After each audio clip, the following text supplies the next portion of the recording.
যদি আজি ডিমাচা কাৰ্বি বড়ো মানুহখিনিৰ লগত আপুনি ভাষালৈ যুঁজিব খোজে তেতিয়া তাৰ আদাৰ ইম্পেক্ট আহি যায় দেন আমি সৰু হৈ যাওঁ আমি এনেকুৱা দুৰ্ভাগ্য এটা প্ৰজন্ম যে যিটো প্ৰজন্মই আগৰ প্ৰজন্মৰ দিনত হৈ অহা ভুলখিনি কাৰেক্ট কৰি থাকিবলগীয়া হৈছে এভৰিডে অসম চুক্তিৰ 6 নম্বৰ দফা ৰূপায়ণৰ ডাঙৰ প্ৰতিবন্ধকটো আমাৰ অসমৰ সিচুৱেশ্যনটো যেতিয়া অসমীয়া ভাষাটোৰ কথা কওঁ কাৰ্বি মানুহে কয় আমি নপঢ়ো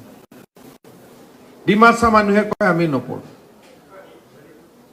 এই কথাবিলাক ভাগ কৰোতে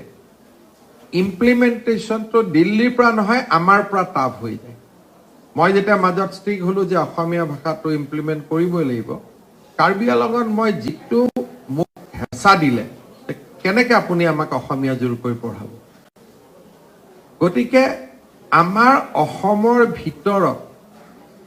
বিলাক ইস্যু আছে যিবিলাক টাফ হৈ যায় বেলেন্সিং ইজ ভেৰি টাফ মই ভাবো যে এইবিলাক কৰোতে এতিয়া আমি ৰাজনৈতিক সুৰক্ষাটো এতিয়া ভাৰতত আকৌ ডিলিমিটেশ্যন হ'ব অসমৰ কাৰণে স্পেচিয়েল প্ৰভিজন থাকিব এইবিলাক ঠিক থাকিব কিন্তু when it comes to language অসুবিধাটো মিয়া মানুহখিনি পৰে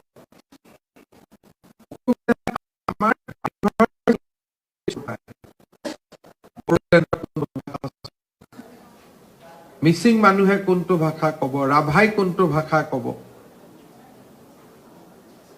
তিৱা মানুহখিনিয়ে কোনটো ভাষা ক'ব কাৰো হাততে অসমীয়া স্ক্ৰিপ্ট নাই সবে ৰোমান স্ক্ৰিপ্ট লৈ থৈ দিছে কোনো এটা tribal community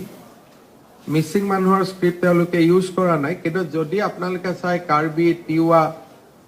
even Bodo Devanagari আছে ইংলিছ ৰোমান স্ক্ৰিপ্ট আছে অসমীয়া স্ক্ৰিপ্ট কাৰো লগত নাই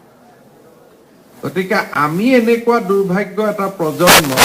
যে যিটো প্ৰজন্মই আগৰ প্ৰজন্মৰ দিনত হৈ অহা ভুলখিনি কাৰেক্ট কৰি থাকিবলগীয়া হৈছে এভৰিডে আৰু যেতিয়া এই কথাবিলাকত আমি সংঘাত আনি দিওঁ তেতিয়া আমাৰ আদাৰ মুভমেণ্টটো উইক হৈ যায়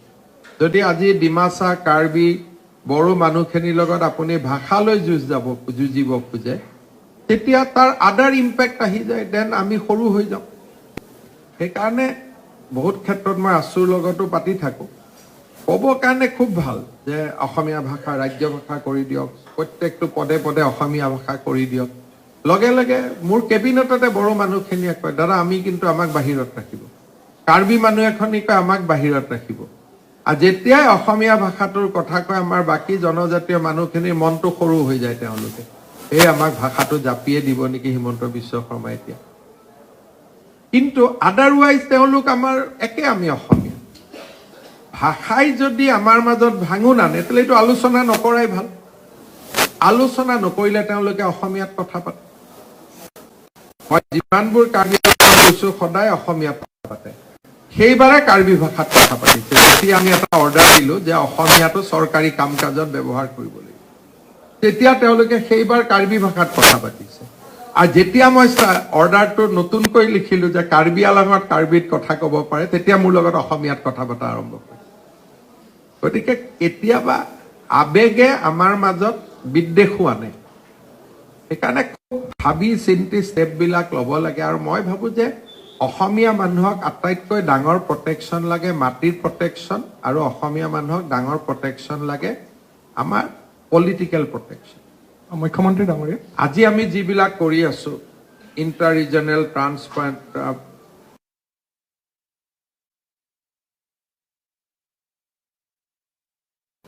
কৰিব পাৰিব যিখিনি 6 নম্বৰ দফাৰ কৰিব পৰা কাম সেইখিনি আমি কৰি আছো কিন্তু কিছুমান জায়গাত পুশ কৰিব নোৱাৰি আমাৰ পৰাই পুশ বেক আহি যায় আমাৰ নিজৰ মানুহখিনিয়ে বেয়া পায়